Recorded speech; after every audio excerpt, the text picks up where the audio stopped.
आदमी जैसा भी है समझा जाएगा, वो तो पता है उसको क्या करना है, वो काबिल है, वो जानता है। आपसे सवाल पूछने में तो बड़े घबराते थे। I agree. You agree? घबरा गई। Oh, so sweet. असली challenge is not her service. असली challenge is when she decides to marry. That changes her life. आपकी gut feeling क्या रही है इस वक्त जरूरत है। अगर आप उस लीडरशिप पोजीशन में हैं तो आपको डिसीजन लेना है। हमारी सोसाइटी में ये सोशल सिस्टम बने ही नहीं है, ना केयर टेकिंग का बना, जहां मैं केयर टेकर ले सकूं, रिलायबल केयर टेकिंग कार्डर। हम सिक्योरिटी सर्विसेज तो बन गई जगह जगह, आप तुरंत सिक्योरिटी गार्ड ले सकते हो, ड्राइवर ढूंढ सकते हो, Right. कहाँ care taker low. Right. You are a hero, having to even balance this. You are automatically a hero, just wanting to do it. But how much of it are you willing to sacrifice? अच्छा, बहुत कम ऐसा होता है जब हमें reel और real तो लोग साथ में मिलते हैं। And here we have Regina Cassandra, Kavya Iyer IPS and Kiran Bedi ma'am. मतलब आज मेरे मम्मी पापा बड़े खुश होंगे कि I am sitting with Kiran Bedi and asking questions. मतलब आपसे सवाल पूछने में तो बड़े घबराते थे। I agree. You agree? घबरा गई। Oh, so sweet. अच्छा, वैसे अगर हम नॉर्मल इंटरव्यू करते हैं ना तो हम दाएं बाएं चले जाते हैं, ये भी पूछते हैं वो भी पूछते हैं, बट इसके लिए बड़ा स्ट्रिक्ट ब्रीफ था कि वुमेन ऑफिसर्स के सामने क्या क्या चैलेंजेस हैं। तो सारे के सारे क्वेश्चंस जो हैं वो उसी पर केंद्रित होंगे, क्योंकि I can't dare to ask anything else. Ma'am, women officer होना क्या वाकई में इतना टफ है कि we are having a whole show on this? सिर्फ एक आदमी ऐसा क्वेश्चन पूछ सकता है। नहीं, मतलब who else सही ना मैम? to उसका रीजन बिकॉज इसी women started late. Yes. You don't ask this from men, but you ask this from women because started it late. लेकिन अब बड़ी फास्ट, बड़ी जल्दी पॉपुलेट हो रही है पुलिसिंग विद women. मेरा ख्याल है बड़े सारे चैलेंजेस हैं, सभी नहीं बोलूंगी, इसको रगीना भी बोलेगी, बताएगी आपको। एक तो एक्सेप्टेबिलिटी women ऑफिसर्स की, हाउ सून, कितनी जल्दी वो अपने आप को अपनी लीडरशिप एस्टैब्लिश करते हैं, एक्सेप्टेबिलिटी, और वो अपनी काबिलियत एस्टैब्लिश करते हैं। आदमी जैसा भी है समझा जाएगा, वो तो पता है उसको क्या करना है, वो काबिल है, वो जानता है, वो सब कुछ। लेकिन क्या ये उतनी काबिल है? क्या ये भी जानबाज होगी? हाँ, और क्या ये भी लीड करेगी? क्या डिसाइसिव होगी? ईमानदार होगी का बायस इन फेवर में जाता है, फेवर में जाता है औरत के तकरीबन। ईमानदार होगी, वो पैसे नहीं कमाएगी, ईमानदार होगी। कितनी करेजियस होगी ये समय बताएगा। सो मेरे ख्याल इट्स अबाउट एक्सेप्टेबिलिटी, कितनी जल्दी वो अपने आप को काबिल एस्टैब्लिश कर लेती है। एक बारी वो एस्टैब्लिश करती है तो फिर उसकी रेपुटेशन उससे पहले आगे जाती है, और वो एस्टैब्लिश होती रहती है अनलेस वो अपना नुकसान खुद करे। सो सबसे one is acceptability. Secondly is बहुत इंपॉर्टेंट है कि जो वो डिसाइड करती है किससे वो शादी करे। हाँ, when she starts a family life, मेरे ख्याल ये सब बहुत बड़ा असली challenge is not her service. Family असली challenge is when she decides to marry. That changes her life. Because now एक नई दुनिया खुल गई उसके लिए, और उसके वो जो कई फैक्टर्स हैं उसके कंट्रोल में नहीं है। एक फैक्टर है कंट्रोल में भी नहीं है, कंट्रोल में भी है, is what kind of life partner she decides to marry. क्या ऐसा लाइफ पार्टनर जो उसकी काम की कदर करे, इज्जत करे, वैल्यू करे, मोस्ट इंपॉर्टेंट इज वैल्यू करे। और अगर वो वैल्यू करता है तो उसको सपोर्ट सिस्टम देता है, और अगर उसके साथ वैल्यू नहीं करता तो उसके लिए एक प्रॉब्लम बनता है, एक चैलेंज बनता है, एक और चुनौती बन जाता है कि अब इसको कैसे संभाले। ये सेकंड चैलेंज। अगर वो सपोर्ट सिस्टम है तो वो पास, क्योंकि उसको एक एंकरिंग भी मिल गई, घर में सपोर्ट भी मिल गई, और ये खुशकिस्मती है। और सबसे इंपॉर्टेंट चैलेंज है कि वो जब मदर बनती है, जब भी बनती है, अब उसको बच्चे को कौन संभालेगा? बच्चे को कौन समझाएगा कि मम्मी तो अब बेटे 24 घंटे डेडिकेटेड है। वो तो कहेगा मम्मी वेज मम्मी वेज मम्मी। जब तक वो बच्चा ऑलमोस्ट 18-19 का नहीं, तब तक समझेगा नहीं प्रोफेशन की वैल्यू क्या है। अब पेरेंटिंग कौन करेगा और कौन कितना हिस्सा निभाएगा? क्या उसकी फैमिली उसको सपोर्ट करेगी कि नहीं, क्या लड़की की फैमिली या उसके हस्बैंड की फैमिली सपोर्ट अवेलेबल है कि नहीं, चाइल्ड रेयर, क्योंकि child will need care, child को आप ऐसे छोड़ के तो जा नहीं सकते और किसी के पास भी ऐसे ही छोड़ नहीं सकते, और साथ में आप भी इमोशनली अटैच्ड हैं.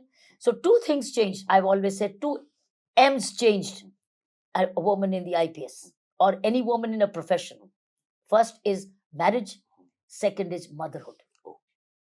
बड़े सारे मेरे मतलब मुझे लगता है 5-7 सवालों के आपने जो है वो एक साथ जवाब दिए. धीरे धीरे मैं इन पे आने वाला था, बट एक कंक्लूसिव आंसर हमें मिला. रेजिना, लड़के को लड़की सुंदर चाहिए, मतलब उसको लड़की हीरोइन तो चलेगी, बट एज एन अफसर जब होता है तो क्या आपको लगता है कि चैलेंज होता है, सीरियसली नहीं लेते हैं? पर्दे पे हम देखते हैं कि भाई उसने वर्दी पहनी हुई है, चश्मा लगाया हुआ है, बहुत वायरल होते हैं वीडियोस हीरोइंस के जो भी प्ले करती हैं, but since you have played in Jaanbaaz Hindustan Ke, और कहीं ना कहीं आपने करीब से देखा होगा इस लाइफ को, so what you feel? I think जैसे मैम ने कहा, it's very important to have a family that supports, a husband that supports, because this is not just any 9 to 5 job. ये बहुत ही it requires a lot from you. It requires a lot in terms of physical and mental Correct. fitness. And अगर आपको माँ बनना है, पत्नी बननी है, you know, family भी संभालना है, and you want to do this, it's a lot. You can't, it's not a one woman job for sure. मुझे बहुत ही इंटरेस्टिंग लगा ये you know, ये फैमिली को निभाना. एंड देन काव्या और Sameer is her husband, he is an IAS officer. In fact ये दोनों they study together, and then she wanted to become an IPS officer. उन्होंने सपोर्ट भी किया, but his point has always been our children should not face the issues that, you know, we go through. We shouldn't let them suffer. तो वैसे माहौल में at that moment, what are the decisions you make? How is it that you fight the woman in you and, you know, even this? So that was something I found very interesting navigating towards. And you are a hero, having to even balance this. You are automatically a hero, just wanting to do it. But how much of it are you willing to sacrifice? Ma'am, like she said कि husband भी IAS है, then also वहां पे problem है. So do you feel कि अगर husband भी IPS ही है तो कुछ इजी होता है, या it depends on the kind of man an IPS, a lady IPS chooses to marry? Depends on the kind of a man. उसका एटीट्यूड क्या है, उसका एटीट्यूड टुवर्ड्स विमेन क्या है, वो क्या देख के आया अपनी फैमिली से, क्योंकि एक वो अलग फैमिली से आया, और काव्या जैसे और IPS अलग फैमिली, दो अलग फैमिलीज अब आपस में मिल रहे हैं. कल्चरली में भी सेम. अगर इंटर फेथ मैरिज है, इंटर कास्ट मैरिज है और इंटर रीजन मैरिज है, उसकी अपनी चुनौतियां, क्योंकि उनकी कल्चरल अपब्रिंगिंग अपने अपने अनुसार है. वो कहीं जगह बड़ा जबरदस्त क्लैश भी करती है, रिलीजन क्लैश करती है, कल्चर क्लैश करती है, लैंग्वेज क्लैश करती है, रिचुअल्स क्लैश करती है, फेस्टिवल्स क्लैश करते हैं, बहुत जबरदस्त. सो वो कैसे एडजस्ट करती है, हर चीज को वो कैसे एक्सेप्ट कर रही है. It's not as much as the man accepting, but is more woman accepting. उससे एक्सेप्टेबिलिटी दिमाग में सबसे ज्यादा उससे एक्सपेक्टेशन होती है, वो एक्सेप्ट करे. और अगर मैन भी नहीं एक्सेप्ट करता, वो इट हर्ट्स द वुमन. उनमें आपस में प्रॉब्लम्स आती हैं. फिर एक दूसरे के पेरेंट्स और फैमिलीज की भी कैसे कदर करते हैं. सो मैं समझती हूँ कि कल्चरली, सो जरूरी नहीं है कि एक सर्विस में होना इजी रहेगा. ये सारा मेल एटीट्यूड है. क्या वो उसकी अपब्रिंगिंग उसकी जब घर में हुई, क्या इक्वल हुई थी? क्या उसके पास उसने कदर की थी लड़कियों की? क्या उसके पास सिस्टर्स थी? क्या वो घर में हेल्पफुल था जब वो बड़ा हो रहा था? क्या वो मम्मी डैडी की घर में करता था कि मम्मी सर उसकी कहता तू बेटा तू आराम कर? तो कैसी अपब्रिंगिंग हुई, बहुत इंपॉर्टेंट है. वो ऐसे ही दिखाएगा. वो कहेगा मेरी माँ की तो आदत थी ये, अब मुझे माँ चाहिए, I need a mother. So they are bound to be a clash. So it's very very important. इसलिए मैंने कहा है कि वो कैसा पार्टनर सिलेक्ट करती है, उसकी सारी लाइफ उस पर ऑल्टर हो जाती है. चलिए उसको चेंज हो सकता है, that's marriage can be okay. नहीं बनी कहीं, वो व्हाट हैपेंस, वो टर्मिनेबल रिलेशनशिप है, लेकिन मदरहुड टर्मिनेबल नहीं है. राइट. तो अगर हस्बैंड भी चला गया, आपके पास बेटा बच्चा रह गया, अगर आपके पास रह गया, तो आपको 100% ऑफ उसकी, और एक से supposing it's more than one, then you are not serving, I can tell you that. आप फिर मदरिंग रोल प्ले कर रहे हो और काम को अकोमोडेट कर रहे हो फैमिली की अपब्रिंगिंग के लिए, आप अपना करियर को पोस्टपोन कर रहे हो। हाँ, अनलेस आपके पास जबरदस्त फैमिली सपोर्ट है, फ्रेंड सपोर्ट नहीं, फैमिली जो घर में रह रही है, क्योंकि बच्चे के ऊपर नजर रखना 100% जरूरी, क्योंकि स्कूल से उसने तो 4 बजे आ जाना, what do you do after 4 o'clock और 3 PM। हमारे देश में डे बोर्डिंग स्कूल्स नहीं है। इस देश को जबरदस्त इस वक्त जरूरत है, क्योंकि अब वर्किंग विमेन आ चुकी हैं, they now need day boarding schools, जहां बच्चा तब घर जाएगा जब मम्मी भी आ रही वापस, या फादर, वन पेरेंट आ रहा है, चाहे वो कोई 6 बजे आ रहा है या 7 बजे, बच्चे का होमवर्क भी खत्म, बच्चे की। सो अब पेरेंटिंग की प्रायोरिटी बन गई जब वर्किंग।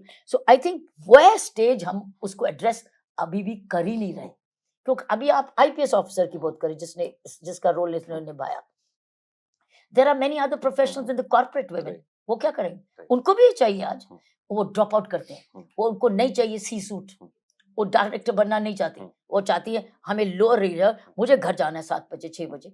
वाई? बिकॉज अब बच्चा एक्सपेक्टेड। तो हमारी सोसाइटी में ये सोशल सिस्टम बने ही नहीं अभी, ना केयर टेकिंग का बना, जहां मैं केयर टेकर ले सकूं, रिलायबल केयर टेकिंग कार्डर। हम सिक्योरिटी सर्विसेज तो बन गई जगह जगह, आप तुरंत सिक्योरिटी गार्ड ले सकते हो, ड्राइवर ढूंढ सकते हो, कहाँ केयर टेकर लो, कहाँ फीमेल केयर टेकर। अच्छा, सिंगल पेरेंट फादर भी होते कई, उनको भी चाहिए होता, कहाँ मेल केयर टेकर मिल रहा है आपको? सो ना केयर टेकिंग सिस्टम है हमारे पास। सो वर्किंग वुमेन तो आ गई, ना केयर टेकिंग सिस्टम है, ना फैमिली सपोर्ट सिस्टम है, और ना पेरेंट मेल ग्रूमिंग है, वेयर बच्चा और आदमी ग्रूम ऐसा हुआ है जहां becomes a supportive husband. I think upbringing वाली बात भी जो आपने कही बड़ी इंपॉर्टेंट, मतलब हमारी मम्मी ने तो हमसे पोछे भी लगवाए, बर्तन भी मांजे, तो हम बचपन में किया, तो अभी भी करने में हमको लगता नहीं है कि हाँ अच्छा ठीक है, यू कैन डू। करेक्ट। अच्छा, काव्या अय्यर प्ले करते हुए क्या चीज सबसे ज्यादा टफ लगी, नॉट एज एन एक्टर? जब आप एक IPS ऑफिसर की जिंदगी आपने जाहिर है जी इसमें, तो आपको क्या लगा कि यार मतलब अफसर होते हुए भी ये चीज तो बड़ी मुश्किल है, सबसे टफ? अफसर मतलब एज अ फीमेल अफसर, जी, as a female officer, I think it's mainly at work, जब आपके मेल कोलीग्स आपको क्वेश्चन कर रहे हैं, not just the male colleagues, even female colleagues आपको क्वेश्चन करते हैं, when you and this is something I also wanted to ask ma'am previously, when you go with a gut feeling and you have no proof, but you know from your your experience of things before कि ऐसे ही होने वाला है, तो फिर आप कैसे लोगों को वो ट्रस्ट लेके आ सकते हैं आपके ऊपर, दैट कि ये हो सकता है, मुझे मालूम है, बट मेरे पास प्रूफ नहीं है अभी के लिए, but we have to act soon. It's a very critical moment, we have to act soon, and ये क्रिटिकल मोमेंट सिर्फ फैमिली के या देश के लिए क्रिटिकल मोमेंट है, तब आप क्या करते हो, कैसे कन्विंस करते हो?